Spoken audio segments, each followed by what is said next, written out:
కృష్ణ గారితో నేను అసిస్టెంట్ డైరెక్టర్గా రాధమ్మ పెళ్ళి అనే సినిమా చేశానండి. కృష్ణ గారు చాలా సిస్టమేటిక్గా ఉంటాడు. ఆయన సినిమా ఫీల్డ్లో నాకు తెలిసి సినిమా రిలీజ్ అయిన తర్వాత ఏ థియేటర్లో ఎంత కలెక్షన్ వస్తుంది అనేది వేళ్ల మీద చెప్పగలిగినటువంటి వ్యక్తుల్లో కృష్ణ గారు, దాసనారాయణరావు గారు అప్పట్లో. అంటే సినిమా సినిమా సినిమా అంటే ప్రాణం. కృష్ణ గారు కానీ వీళ్ళు కానీ ఏ ఊర్లో ఎన్ని థియేటర్లు ఉన్నాయో లెక్క కూడా కృష్ణ గారికి తెలుసు బాగా. కృష్ణ గారికి అండి అంటే ఒక సినిమా ఒక ఫీల్డ్లో మనం ఉన్నప్పుడు సార్ ఆ ఫీల్డ్ యొక్క చరిత్రను తెలుసుకోవాల్సిన అవసరం ఎంతైనా ఉంది అండి ఎవరికైనా సరే. కొత్తగా అడుగుపెట్టిన వ్యక్తి ఎవరైనా ముందు ఆ ఫీల్డ్ చరిత్ర తెలుసుకోవాలి. బట్ ఇంతమంది వ్యక్తులు మేము ఉన్నప్పటికీ కూడా, ఇండస్ట్రీలో ఎంతోమంది ఉన్నప్పటికీ కూడా, ఎంతో పెద్ద హీరోలు ఉన్నప్పటికీ కూడా ఈ థియేటర్లో లెక్కలో గొడవలో కృష్ణ గారికి దాసనారాయణ గారికి మా గురువు గారికి తప్పించి ఎవరికి పెద్దగా తెలియదండి. అటువంటి కృష్ణ గారితో నేను అసిస్టెంట్ డైరెక్టర్గా రాధమ్మ పెళ్ళి అని సినిమా పనిచేశానండి. చాలా సిస్టమేటిక్గా ఉంటాడు ఆయన డిసిప్లిన్డ్గానే ఉంటాడు. అసలు కాంట్రవర్సీ అనేది ఉండదు. లోపల ఒకటి బయట ఒకటి మాట్లాడే వ్యక్తి కాదండి కృష్ణ గారు. అన్యాయాన్ని అసలు భరించలేడండి ఆయన కృష్ణ గారు. అటువంటి కృష్ణ గారితో నేను సినిమా డైరెక్ట్ చేయకపోవడం నా దురదృష్టం అండి నిజంగా చెప్పాలంటే. కానీ కృష్ణ గారితో ఎక్కువ అనుబంధం ఉందండి నాకు.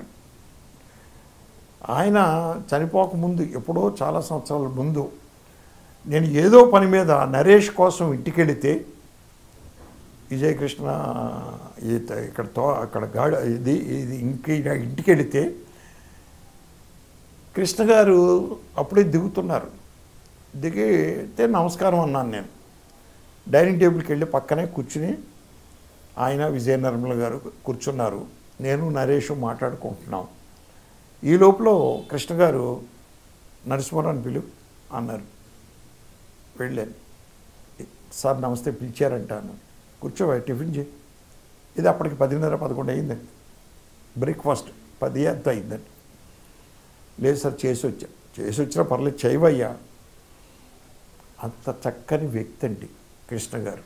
అంత గౌరవ మర్యాదలు ఇస్తారు ఇతరుల కన్నా ఆయన టోటల్గా.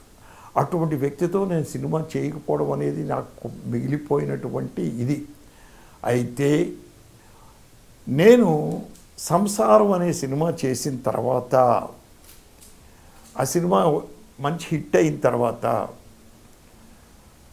అదే ప్రొడ్యూసర్ గారు కృష్ణ గారితో మళ్ళీ ఒక రీమేక్ సినిమా కొని దాన్ని తీయాలని కృష్ణ గారి దగ్గరికి వెళ్ళినప్పుడు కృష్ణ గారిని అడిగారు, డైరెక్టర్ని ఎవరిని పెట్టుకుందాము అని. ఎవరో ఎందుకయ్యా, నరసింహరావు ఉన్నాడు కదా, నరసింహరావుని పెట్టుకో, నీకు హిట్ కూడా ఇచ్చాడు కదా అన్నారు. సరే ఓకే. దాని మీద వారం రోజులు కుస్తీ పోట్లు పడ్డామండి మేమండి. అందరినీ ఫిక్స్ చేసుకున్నాం, టీం అందరినీ. ఒక హీరోయిన్ ఫిక్స్ అవ్వలేదండి. హీరోయిన్ని ఫిక్స్ అయ్యాలి. ఎట్లాగా మా ప్రొడ్యూసర్ గారు అక్కడి నుంచి మద్రాసు నుంచి హైదరాబాద్ వచ్చారు హీరోయిన్ని ఫిక్స్ చేసుకోవడం కోసం. వస్తే ఆ హీరోయిన్ విషయాలన్నీ అడిగింది. ఏంటి, ఎప్పుడు, మీకు కావాల్సిన డేట్లు, ఎవరెవరు క్యాస్టింగ్లు అన్నీ అడిగిన తర్వాత అన్నీ విని ఓకే అని ఆవిడ ఒక టెక్నీషియన్ని ప్రపోజ్ చేసిందండి. ఆవిడ లేదమ్మా ఆల్రెడీ డైరెక్టర్ గారు మొత్తం అందరినీ ఫిక్స్ చేసేసుకున్నారు, టెక్నీషియన్స్ అందరినీ జరిగింది, అందరికీ అడ్వాన్స్లో కూడా ఇచ్చేసాము అని ప్రొడ్యూసర్ గారు చెప్పారు. చెప్తే ఆ హీరోయిన్, నా డేట్లు మీకు కావాలి అంటే నేను చెప్పిన టెక్నీషియన్ని మీరు పెట్టుకుంటేనే నేను ఇస్తాను, లేదంటే ఇవ్వను. మా ప్రొడ్యూసర్ గారు ఏంటి, కంపల్సరీగా ఆ అమ్మాయి కావాలి, ఆవిడ కావాలి అని అనుకున్నారండి. ఆయన అనుకుని ఇంకా కాన్బట్ పొజిషన్లో ఆయనకి బుర్రకి ఏమీ తట్టక ఏం చేయాలో తెలియక, అప్పట్లో సెల్ ఫోన్స్ లేవు, కొన్ని సెల్ ఫోన్ చేసి ఓ డైరెక్టర్ గారిని కన్సల్ట్ చేద్దాం లేదా ఇంకోళ్ళని కన్సల్ట్ చేద్దామని లేదండి. పాపం సెల్ ఫోన్ లేవు, ల్యాండ్ నెంబర్సే. ల్యాండ్ నెంబర్ అంటే ట్రంకాలు బుక్ చేయాలి. ఎస్టీడీలు కూడా లేవుగా అప్పుడు, మనకి లేవు, ట్రంకాలు బుక్ చేయాలి. ఎట్లాగా అని చెప్పి అనుకుని ఓకేనమ్మా నేను ఆ టెక్నీషియన్ పెట్టుకుంటున్నాను అని చెప్పి ఆ టెక్నీషియన్కి అడ్వాన్స్ కూడా ఇచ్చేసి ఆయన మద్రాసు వచ్చేసారు. వచ్చేసి నాకు కౌరు పంపించారు, నరసింహారావు గారు ఎక్కడున్నారంటే షూటింగ్లో ఉన్నారు, ఏదో పిక్చర్ షూటింగ్ చేస్తున్నానండి, షూటింగ్ అయితే నన్ను కలవమన్నారు. నేను ఆ సాయంత్రం వెళ్ళి ఆఫీస్కి వెళ్ళి కలిసాను. ఏంటి సార్ అన్నాను. ఏమీ లేదు, ఏమైందండి మద్రాసు వెళ్ళారు కదా హీరోయిన్ విషయం అంటే, ఓకేనండి ఇదిగో డేట్లు కూడా మనకు ఓకేగా షూట్ అయినాయి, ప్రాబ్లం ఏమి లేదు, వెరీ గుడ్ సార్ అన్నారు. కాకపోతే ఒక కండిషన్ అండి, పలానా టెక్నీషియన్ బన్ని పెట్టుకోమని ఆవిడ రికమెండ్ చేసింది. సార్ ఆల్రెడీ మనం టెక్నీషియన్ ఫిక్స్ చేసి అడ్వాన్స్ ఇచ్చాం కదా అన్నాను. మరి కాన్ బట్ పోసినామండి, మరి ఏం చేయలేకపోతున్నాం, మరి ఆవిడ మనకు కావాలి అని అనుకుంటే 100% మనం ఇచ్చి తీరాలి, మనం ఆ టెక్నీషియన్ పెట్టుకుని తీరాలి, అందుకనే అక్కడికి వెళ్ళి అడ్వాన్స్ ఇచ్చేసి వచ్చాను అని చెప్పారు నాతోటి. నాకు కొంచెం బాధ వేసింది. డైరెక్టర్ అనేవాడు కెప్టెన్ ఆఫ్ ది షిప్ అంటారు కదా, ఓ డైరెక్టర్ని కన్సల్ట్ చేయకుండా చేయడం ఏమిటిది. ఆయన క్లారిఫికేషన్ ఇచ్చారు. సార్ ఇప్పుడు మనకి నేను ట్రంకాలు బుక్ చేసి మాట్లాడాలి అంటే టైం పడుతుంది, ఆవిడ మళ్ళీ రేపొద్దున్న మళ్ళీ ఎలా ఉంటుందో మూడ్ అని తెలియక గమని నేను కమిట్ అయ్యాను అంటే, అలాగే సార్ ఓకే అని చెప్పి ఓ పని చేయండి మీ అకౌంటెంట్ నాకు కూడా ఇంటికి పంపించండి అని చెప్పి వాళ్ళ అకౌంటెంట్ ఇంటికి తీసుకెళ్ళి నాకు ఇచ్చిన అడ్వాన్స్ చెక్ రాసేసి, ఈ సినిమాకి నేను పని చేయట్లేదు సార్ మీరు ఏమనుకోవద్దు, ఒక టెక్నీషియన్ ఇలా తీసేశారు మీరు, రేపొద్దున నా పోస్ట్ కూడా అంతే కదా, సెట్కి వెళ్ళిన తర్వాత సెట్కి ముందు రోజు ఎవరో ఒక కండిషన్ పెడతారు, నన్ను తీసేస్తారు కదా మీరు, వద్దండి అని చెప్పాను. ఎందుకు అంటే నేను ఒక దాసనారాయణరావు గారి దగ్గర నుంచి వచ్చిన వ్యక్తిని. దాసనారాయణరావు గారు టెక్నీషియన్స్కి ఎంత మర్యాద ఇస్తారు, ఎంత గౌరవిస్తారు, కార్మికుల పక్షాన పోరాడే వ్యక్తి ఒక దాసనారాయణరావు గారు. అటువంటి వ్యక్తి దగ్గర నుంచి వచ్చిన వ్యక్తిని నేను అనుకుని నేను వదులుకున్నాను. కానీ కృష్ణ గారికి మ్యాటర్ ఎలా వెళ్ళిందంటే, మీ సినిమా చేయనన్నాడు రేల నరసింహారావు, మిగిలిన సినిమాలు ఏదో క్లాష్ అవుతున్నాయట, కష్టం అంట అని వెళ్ళిందండి. మరి న్యూస్ వెళ్ళగానే మరి ఆయనకి విన్నది నిజమే కదా మరి అని ఆయన అనుకుని నిజం అనుకుని పాపం చాలాసార్లు నేను ఎదురుపడిన ముఖం చాటేశారు కృష్ణ గారు. నేను కృష్ణ గారిని ఫేస్ చేయలేక పక్క నుంచి వెళ్ళిపోయేవాడినండి. అనుకోకుండా పోలీస్ భార్య ఫంక్షన్ వచ్చిందండి, హైదరాబాద్లో పెడుతున్నారు 100 days ఫంక్షను. దానికి చీఫ్ గెస్ట్ అండ్ మెమోంటోస్ ఇచ్చేది కృష్ణ గారు. ఆయన చేతుల మీదుగా నేను తీసుకోవాలి. బట్ నేను ఆయన నన్ను ఫేస్ చేయగలుగుతారో లేదా, నేను వెళ్ళినప్పుడు ఆయన ముఖం మార్చుకుని ఉంటారో ఏంటో మరి అని నేను భయపడ్డాను. భయపడి నేను గురువుగారి దగ్గరికి వెళ్ళి దాసనారాయణ గారి దగ్గరికి, గురువుగారు ఇలా జరిగింది మ్యాటర్ అంతా అప్పుడు చెప్పాను ఆయనకి. నేను ఇదేంటి ఆ ముందే చెప్పొచ్చు కదా నాకు, నువ్వు జరిగిన మలెక్టర్ చెప్పుండొచ్చే, అప్పుడే ఆ రోజు ప్రాబ్లం సాల్వ్ అయిపోయేది అన్నది. ఏమీ లేదు, కృష్ణ చాలా మంచి వ్యక్తి అయ్యా, న్యాయాలు ఆలోచించే వ్యక్తి, నువ్వు వెళ్ళి ఆయనకి క్లారిటీ ఇయ్యి, రేపొద్దు నీ ఫంక్షన్లో మీ ఇద్దరు హ్యాపీగా మాట్లాడుకుంటారు, కలుసుకుంటారు అన్నారు. సరే ఓకే అని నేను పద్మాలయకు వెళ్ళానండి. కుర్రోడి చేత లోపల కౌరు పంపించాను, ఇలాగా కృష్ణ గారిని మీట్ అవ్వాలి అని. ఏంటంట కనుక విషయం ఏంటో మ్యాటర్ అని కృష్ణ గారు కౌరు పంపించారు. నేను బయటకు వచ్చాను. బయటకు వచ్చి లేదు నేను ఆయనతోటే పర్సనల్గా మాట్లాడాలి. సరే అట్లాగే అన్నారు కృష్ణ గారు. నేను అలాగే 1 గంట దాకా కూర్చున్నాను. ఆయన పనులన్నీ చూసుకుని 1 గంటకు బయటకు వచ్చి నేను కూర్చున్నాను, లేచాను.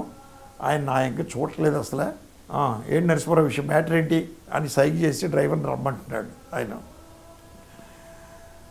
సార్ ఇలాగా అది ఇది జరిగిన విషయం క్లుప్తంగా ఆయనకి చెప్పానండి. వెంటనే ఆయనండి రియాక్ట్ అయ్యి, అలాగా నా ఇంక తిరిగి అలాగా ఇదేంటిది రా కూర్చో అని కూర్చోబెట్టి నాకు రివర్స్లో చెప్పారేంటి, నా సినిమా చేయడం నీకు ఇష్టం లేదని, నువ్వేదో చాలా బిజీగా ఉన్నావని. సార్ నేను ఎందుకు చెప్తాను సార్, ఎంత బిజీగా ఉన్నా మీలాంటి పెద్దలతో సినిమా చేస్తే నా అదృష్టం కదా సార్, నాకు చరిత్రలో ఉంటుంది కదా సార్. ఏంటయ్యా నాకు ఇలాంటి మ్యాటర్ పోస్ట్ చేశారు దొంగ కొడుకులు. ఓకే, అవకాశం ఉంటే తర్వాత మళ్ళీ కలుద్దాం అన్నారు. తర్వాత అవకాశాలు రాలేదు నాకు, నేను చేయలేకపోయాను. అంత మంచి వ్యక్తి అండి. అంటే ఆయనకి క్లారిటీగా ఏదన్నా చెప్పగలిగితే న్యాయాల సైడు నిలబడే వ్యక్తి అండి ఆయన ఎప్పుడూ కూడా న్యాయాన్ని సమర్థించే వ్యక్తి. అవతలుడు ఎంత పెద్ద వ్యక్తి అయినా చిన్న వ్యక్తి అయినా కూడా ఆయన గౌరవించి ఇలా చేసే వ్యక్తి కృష్ణ గారు. ఆయన అంత గొప్ప వ్యక్తితో నేను సినిమా చేయలేకపోవడం నా దురదృష్టం అండి. ఒక చిన్న కామెడీ ఇన్సిడెంట్ చెప్తాను. రాధమ్మ పెళ్ళిలో చిన్న కామెడీ ఇన్సిడెంట్ వినండి. రాధమ్మ పెళ్ళి కృష్ణ గారు శారద గారు డ్యూయల్ రోల్ చేసింది ఆవిడ. ఆ పిక్చర్కి పనిచేశాను నేను. ఆ పిక్చర్ లొకేషన్ చూడడం కోసం కాకినాడ వెళ్ళాం. దుర్గా నాగేశ్వరరావు గారు, నేను, ఇట్లాగా బ్యాచ్, నందవరి చంద్రరావు, మీ అందరూ. మావుళ్ళయ్య గారు ప్రొడ్యూసరు. ఆయన అంతకుముందు ఫస్ట్ పిక్చర్ ఆయన రాధమ్మ పెళ్లి తీయడం. మావుళ్ళయ్య గారు, భాస్కర్ రావు గారు, రామతారకం గారు, ఈ ముగ్గురు ప్రొడ్యూసర్స్, పార్ట్నర్స్. మమ్మల్ని కాకినాడ తీసుకెళ్ళారు లొకేషన్ తీసుకెళ్ళడానికి. మా మావుళ్ళయ్య గారు కొంచెం గొప్పలు ఎక్కువ ఆయనకి. ఆయన మా డైరెక్టర్లు వచ్చేస్తున్నారు, రేపు పొద్దున్న లొకేషన్లో చూస్తున్నారని ఊరంతా ప్రోపకాండ చేసేసాడు. ఈయన చుట్టూ జనం ఊగడిపోయారు. నాకు వేషం అంటే నాకు వేషం, నాకు వేషం అంటే నాకు వేషం అని. వెళ్ళండి అంటున్నాడు. రైల్వే స్టేషన్కి వస్తే మమ్మల్ని రిసీవ్ చేసుకోవడానికి ఈ ముగ్గురిని మావుళ్ళయ్య గారు, స్టాఫ్, జనం వచ్చేసారు. మమ్మల్ని కలగాలని తాపత్రయంతో జనం ముందుకు వచ్చేస్తున్నారు వేషాల కోసం. అప్పట్లో అసలు అవుట్డోర్ షూటింగ్లు చేయడమే తక్కువ. ట్రై చేస్తూ ఉండగా మావుళ్ళయ్య గారు దరిదాపులకు రానివ్వట్లేదు. మొత్తం మీద మేము వెళ్ళాము. ఆ రోజంతా తిరిగాము, లొకేషన్లు సెట్ చేసుకున్నాం. ఈవినింగ్ 6కి ఆపేసి ఏంటి రిలాక్స్ అవుతారంటే ఏదైనా థియేటర్కి వెళ్ళి సినిమా చూద్దాం సార్ అన్నాం. ఎందుకు మన థియేటర్ ఉంది కదా, భాస్కరరావు గారి థియేటర్, దానికి వెళ్ళి చూద్దాం అని మమ్మల్ని దగ్గరుండి తీసుకెళ్ళి బాల్కనీలో కూర్చోబెట్టి, ఇంకా బాల్కనీలో వేరే టికెట్లు అమ్మనివ్వలేదు మావుళ్ళయ్య గారు. మా ముగ్గురినే కూర్చోబెట్టి ఒక కుర్రోని అపాయింట్ చేసి లోపలికి ఎవరిని రానివ్వకుండా. అప్పట్లో ఏంటి మేము డైరెక్టర్లు దాసనారాయణరావు గారు శిష్యులు, డైరెక్టర్లు దానికి పెద్ద క్రేజ్. కూర్చోబెట్టారు, ఇంటర్వెల్ ఇచ్చారు. ఇంటర్వెల్ అయిన తర్వాత మేము బయటకు వచ్చాం ఊపిరి పీల్చుకుందామని. యూరినల్స్కి వెళ్దామంటే వెళ్ళనివరే వీళ్ళు. వెనకాల ఎవడో కూడా వస్తూ ఉంటాడు, సార్ మాకు వేషం సార్, మాకు వేషం సార్, మాకు వేషం సార్. మేమేం చేసామంటే తప్పించుకొని వెళ్ళించి ఒక వీధిలోకి వెళ్ళిపోయాం. మేము ముగ్గురు వెళ్ళిపోయి ఆ వీధిలో యూరినల్స్కి పోస్తున్నాం. ఎవడో లేకుండా చూసి ఓ జీప్ వచ్చి ఆగిందండి. కానిస్టేబుల్ దిగాడు సార్. నా కొడకలారా, ఏంట్రా ఇక్కడ పబ్లిక్గా యూరిన్ పోస్తారా, ఎక్కడ జీప్లోకి ఎక్కడ అని అది కాదయ్యా మేము మావుళ్ళయ్య గారి తాలూకు. ఏంటి మావుళ్ళయ్య, ఎవడాడు మావుళ్ళయ్య గాడు, ఎక్కడ మీరు అని కించాడండి.